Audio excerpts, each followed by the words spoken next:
Lah kalau bapak atau ibu yang bertanya ini ingin ziarah kubur, silahkan monggo ziarah kubur. Kuburnya siapapun toh. Saya ziarah di situ tujuannya hanya satu, fokus mengingat mati.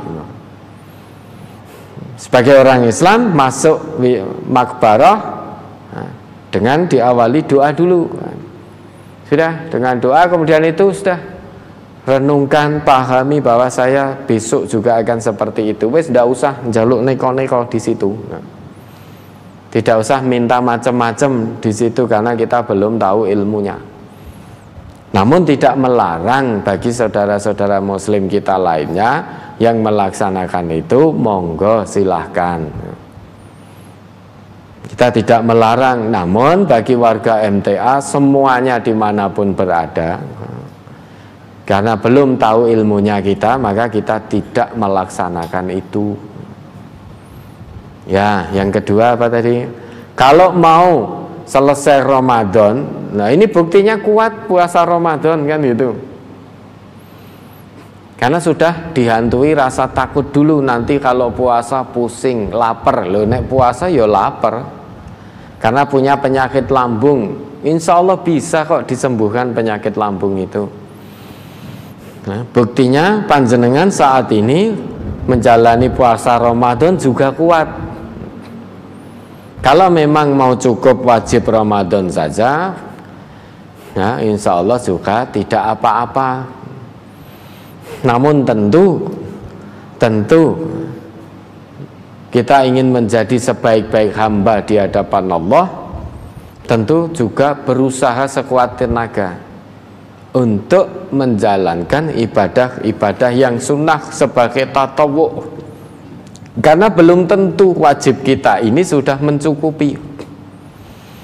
Karena belum tentu sholat wajib kita itu sudah sempurna.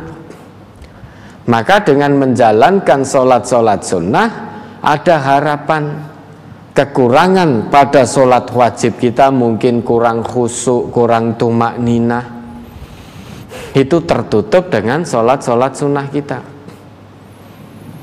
Nah sekarang kalau sholat wajib kita saja tidak sempurna, kalau tidak kita tutup dengan amalan-amalan sunnah, dengan sholat-sholat sunnah, jangan-jangan sholat kita tidak diterima oleh Allah. Maka orang yang bertakwa itu,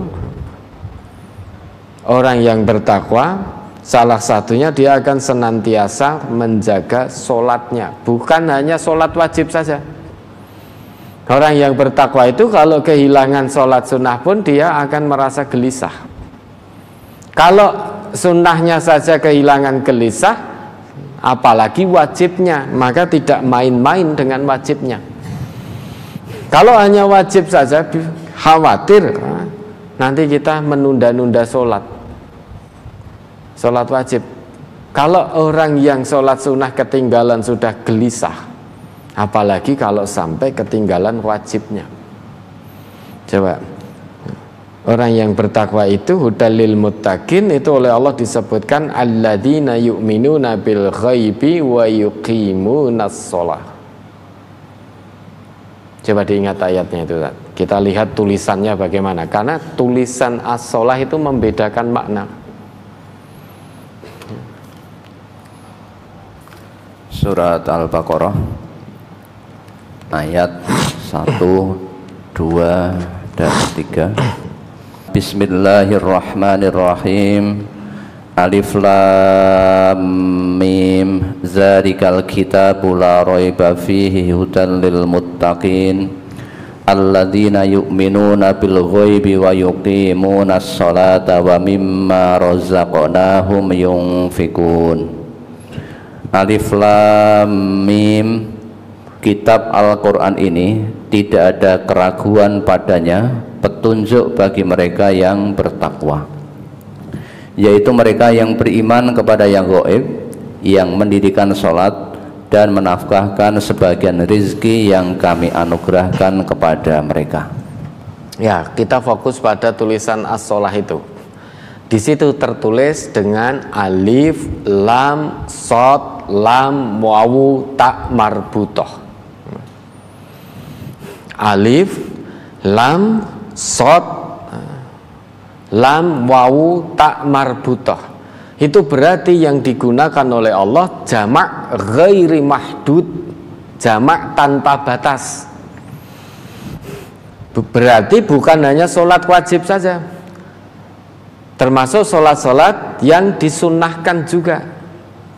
Karena yang digunakan tulisannya alif, lam, sod, lam, waw, tak marbutah, berarti itu menggunakan bentuk jamak ghairi mahdud, jamak tanpa batas. Maka orang yang bertakwa itu selain wajibnya baik, sunnahnya juga istiqomah. Kehilangan amalan sunnah, terlewat amalan sunnah, hatinya bisa gelisah. Maka usahakan dulu untuk yang sunnah-sunnah. Namun kalau tulisannya alif, lam, sod, lam, waw, tak maftuhah, taknya terbuka begini, itu jamak mahdud, jamak terbatas. Berarti menunjuk pada sholat yang 5 waktu. Hafidhu alas sholawati wassalatil wusta.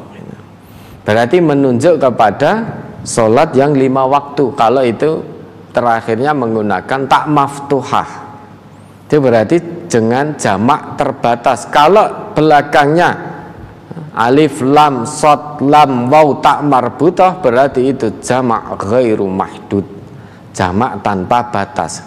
Selain menunjuk pada sholat yang wajib, juga menunjuk pada sholat-sholat yang sunnah. Maka jangan dihantui ketakutan dulu. Beda antara takut sakit dan rasa malas itu beda tipis. Beda tipis. Karena sunnah kita bisa jadi untuk menutup kekurangan wajib kita. Usahakan dulu. Maka kita rubah, mari pola pikir kita rubah. Memang betul yang namanya sunnah itu kalau dikerjakan dapat pahala, ditinggalkan tidak berdosa.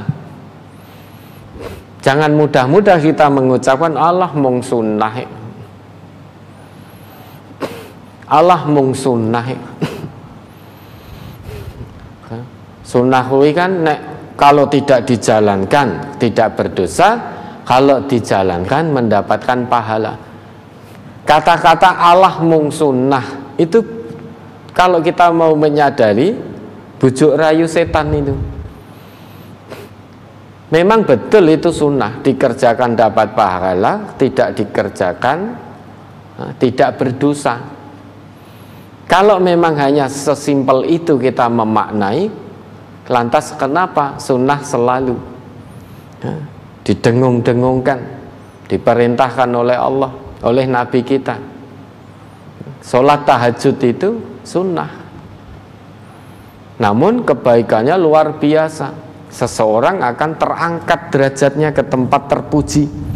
Masalah dunianya diselesaikan oleh Allah, urusan pekerjaannya dilancarkan oleh Allah, rumah tangganya dijadikan oleh Allah sakinah, mawaddah, warahmah.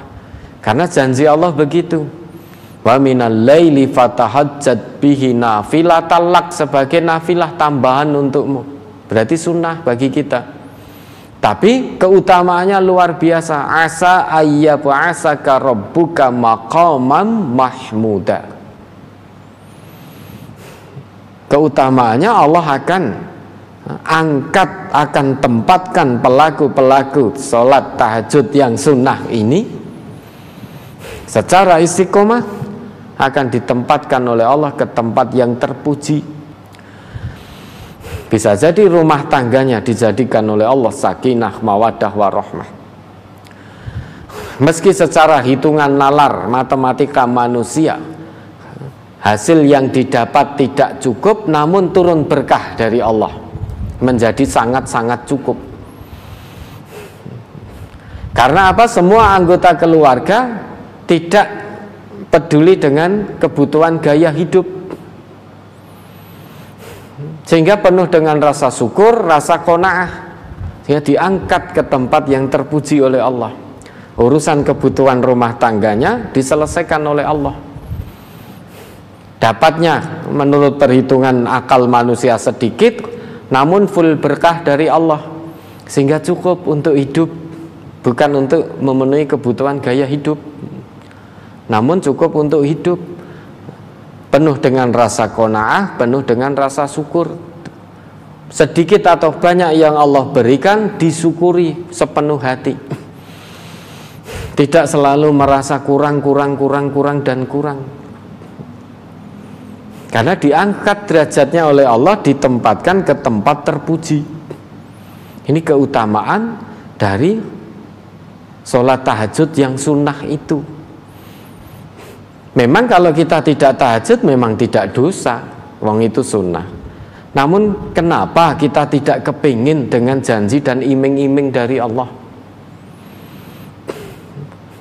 Iming-iming Allah itu bagi yang menjalankan sholat tahajud, meski itu sunnah, namun ditempatkan oleh Allah ke tempat terpuji. Urusan dunianya diselesaikan oleh Allah, urusan rumah tangganya dimudahkan oleh Allah, rezekinya dilancarkan oleh Allah, dijauhkan dari gangguan manusia. Kalau ada manusia yang mengganggu, Allah yang melindungi, dan lain sebagainya. Janji-janji dari Allah ini kenapa kita tidak kepingin? Coba kita balik. Kita dijanjikan oleh manusia, padahal waktu itu keadaan kita pusing, tapi manusia menjanjikan, "Fulan, kamu kesini yo, tak beri uang sekian juta." Banyak orang dengan pusing-pusing tetap akan berangkat ke tempat itu karena kepingin uangnya, sudah dijanjikan uang. Padahal Allah janjikan lebih dari itu, termasuk di dalamnya tentu kebutuhan hidup sudah Allah janjikan. Lebih dari sekedar uang, Allah janjikan kesehatan, Allah janjikan kesabaran saat diuji dengan hal-hal yang tidak menyenangkan akan dibersamai oleh Allah, segala urusan dunia diselesaikan oleh Allah. Tapi banyak dari kita tidak mau dulu, dihantui rasa takut dan lain sebagainya. Hantui rasa takut, tidak sanggup melaksanakan sunnah dengan rasa malas, itu beda tipis. Tapi kalau memang betul-betul bapak atau ibu, saudara atau saudari ini, jika puasa memang betul-betul karena sakit lambung tadi tidak sanggup, ya, maka ya tidak mengapa. Jangankan puasa sunnah, puasa wajib pun kalau memang itu menyebabkan sakitnya bertambah parah, boleh mengambil rukhsah. Itu namanya penyakit kuat puasa tapi amat sangat payah. Nah, kalau memang itu yang terjadi, di samping ikhtiar insaninya, periksanya terus istiqomah dilakukan, ikhtiar ilahinya juga maksimal dilakukan. Berarti untuk menjalankan ibadah puasa sunnah amat sangat payah. Wong wajib saja sangat payah karena sakitnya. Namun bukan berarti lantas tidak mengamalkan sunnah-sunnah lainnya. Coba sholat sunnah rawatib itu, sholat sunnah yang mengiringi sholat-sholat wajib, diistiqomai, kebaikannya luar biasa, itu dijanjikan oleh Nabi kita. Masa tidak kepingin? Diiming-imingi surga, masa tidak kepingin? Ya silakan, tapi semuanya kembali pada diri kita masing-masing. Memang ya ada yang mencukupkan wajib dengan alasan kaya ngono apik, lawang wajibku saja belum benar. Nanti kalau wajibku sudah benar, sudah istiqomah, baru akan aku tunaikan yang sunnah. Nah, koyone kan apik. Setan itu terkadang membisiki hamba Allah dengan maksiat vulgar. Itu banyak hamba Allah yang gak mau. Nah, tapi setan punya banyak cara. Bisa membisiki dengan sesuatu yang mubah, sehingga kita muncul rasa malas, biar kebaikan tidak bertambah. Termasuk ada perasaan lawang ibadah wajib saya saja belum bisa istiqomah, masa iya menjalankan sunnah sing penting wajib basic. Itu juga basic rayu dari setan. Kalau memang ada perasaan itu, segera benahi hari itu juga. Sholat wajibnya benahi, plus disusul langsung diikuti dengan sholat rawatibnya. Harusnya seorang muslim yang hatinya terbuka seperti itu. Namun ya monggo, semua kembali kepada dirinya sendiri. Padahal yang namanya satu kebaikan lipat gandanya itu bisa 10-700 kali. Diiming-imingi surga, masa kita tidak kepingin? Lawang kita diiming-imingi uang oleh manusia saja, oleh orang lain saja kita kepingin. Diiming-imingi pekerjaan oleh orang saja, oleh manusia saja kita juga sangat-sangat kepingin. Masa diiming-imingi surga oleh Allah, oleh Rasul kita tidak kepingin? Ya, maka tanyakan nuraninya masing-masing. Kalau memang mencukupkan wajibnya, mudah-mudahan wajibnya memang cukup untuk membawa ke surga. Kalau sampai wajibnya kurang, membawa ke surga belum cukup, ada harapan tercukupi pula dari yang sunah-sunahnya. Kalau sampai wajibnya tidak cukup membawanya ke surga, nah berarti ya tidak mampu wajibnya untuk mengantarkan seseorang menuju surganya Allah. Masih kurang berarti.